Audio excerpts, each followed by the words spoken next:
sama Sulawesi dan Sumatera Barat. Aduh. Kalau menurutku Jawa alhamdulillah masih aman. Waduh.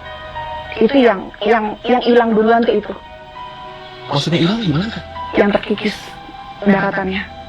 Itu yang aku paling takutin. Aku nggak khawatir Pulau Jawa, aku nggak khawatir Jakarta, aku nggak khawatir Jawa Barat.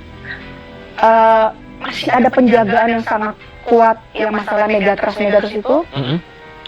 Aku merasa ya Tuhan Allah tuh masih sangat baik sekali dengan kita, dan itu nggak secepat itu terlaksana. Jadi dioper, dipecah bencananya. Misalnya nih fokusnya ke Pulau Jawa, itu tidak seperti itu, tapi dipecah sama Tuhan. Itu baiknya Tuhan ke kita. Aku satu persatu teh. Untuk Pulau Sumatera sendiri teteh melihatnya di Sumatera Barat, Ya, Padang. di Padang. Bukan di Mentawainya lagi ya, karena kan pernah ada tsunami di Mentawai. Padang. Padang dan Sulawesi. Padang yang teteh lihat gempa. Tsunami. Yang paling aku takutin. Makanya aku bilang tadi kan pesisirnya tuh daratannya lama-lama menipis. Aku paling takut itu. Ini Aku berlindung. baru 5 menit loh teh kita opening teh. Oh, kita di Palu. Kalau itu Sulawesi gimana teh ya? Pesisiran pantai. Masih pesisiran juga. Itu lama-lama makin menipis. Jadi misalnya air laut di sini akan lama-lama ke tengah. Itu yang aku takutin. Yang kasihan tuh Sulawesi dan Padang. Sulawesi di mana teh yang teteh lihat? Nggak boleh disebutin. Gorontalo. Karena saya yang jadi takut ya. Aku jadi Penglihatan ini datang sejak kapan dan apa tanda? Oh, sudah lama sekali, dari tahun 2024. Dari pertama kali aku diundang ketika ditanya ke depan bagaimana keadaan Indonesia, saya akan selalu bilang, saya takut Sulawesi dan Sumatera Barat. Itu aja. Pulau Jawa saya tidak khawatir karena Tuhan Maha Baik, Allah Maha Baik. Harusnya pecah di Pulau Jawa, tapi baiknya Tuhan dipecah, maksudnya harusnya tuh diledakannya tuh di Pulau Jawa, tapi baiknya Tuhan ya mungkin masih banyak yang kuat di dalamnya, jadi dipecah bencana itu. Jadi jangan khawatir, insya Allah untuk Pulau Jawa. Ini kan berhubungan dengan laut. Kalau gunung berapi di mana kita adalah lingkaran ring fire ini, teteh melihatnya ada yang akan meletus kah atau? Gunung Merapi itu menurutku sih kalau sekarang lebih ke laut ya. Ke laut ya. Saya mau ke laut sekarang. Ini kan berarti ada hubungannya dengan sang penjaga laut. Yes. Let's say kita tahu lah yang namanya laut itu dijaga dengan segala macam jenis ciptaannya Allah, jin ciptaannya Allah. Ya.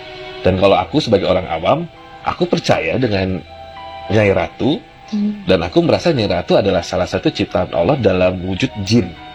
Saya orang awam lah, saya begitulah ngomongnya. Karena kan makhluk halus ya, Teh ya. Saya nyebutnya sebagai sosok jin perempuan lah. Gitu. Apakah ada keterlibatan beliau dalam menyampaikan pesan ini kepada Teteh? Ada. Ceritakan Teh. Kalau diizinkan beliau. Ada. Saya itu paling takut kalau ada pemerintahan yang dikasih tanggung jawab di suatu kota yang tidak jauh dari laut seperti Bali, seperti Pelabuhan Ratu. Karena bila mana terjadinya korupsi, terjadinya penyalahgunaan uang, pasti akan banyak bencana di situ. Saya kasihan malah penduduk-penduduk yang tidak tahu apa-apa, yang benar-benar dia hanya hidupnya nyari nafkah, yang hanya berpikir besok makan apa. Justru mereka-mereka yang kasihan. Nah, itu yang harus sebenarnya di awal harus dibersihkan tuh itu. Contohnya, saya itu kan sering bolak-balik ke Pelabuhan Ratu. Kok beberapa tahun ini Pelabuhan Ratu sering banjir, bandang, besar sekali. Saya bilang nih ada sesuatu yang salah, ada sesuatu yang dipermainkan, ada sesuatu yang mengatasnamakan rakyat. Ternyata kan kita bisa dengar sendiri, ada apa tuh penyu-penyuan yang dibangun dari kardus. Itu satu. Nah, kedua, banyaknya proyek-proyek yang sebenarnya ibu tidak suka. Ibu tidak suka. Teteh manggilnya ibu. Ya. Sudah sedekat itu. Ibu ini apa saja yang ibu tidak Lebih suka? ke penghormatan. Penghormatan. Ya. Apa saja yang ibu tidak suka Teh? Selain tadi ada pengkhianatan dari pemerintah daerah. Ya. Apalagi? Satu, kedua,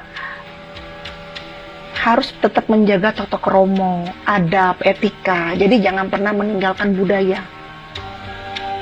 jangan pernah meninggalkan sejarah. Jadi kayak pesannya Bung Karno tuh jangan lupakan jas merah. Dari itu semua kita jaga, dari adab etika, tidak memanfaatkan kekayaan alam dengan sembarang. Itu akan merusak bumi. Jadi kalau bumi rusak, itu tidak ada satupun yang bisa disalahkan selain manusia itu. Nah, banyak yang mengambil kekayaan alam tanpa membereskan kembali. Jadi dibiarkanlah, sudah mendapat keuntungan, dibiarkanlah, tidak ditata kembali, berantakan. Nah, itulah yang sering terjadinya bencana-bencana.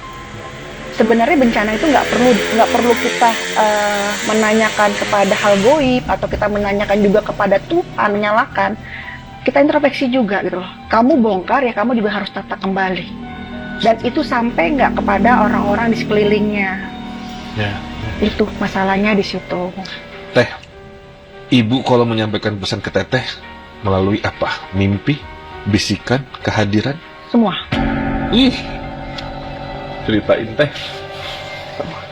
Ceritain.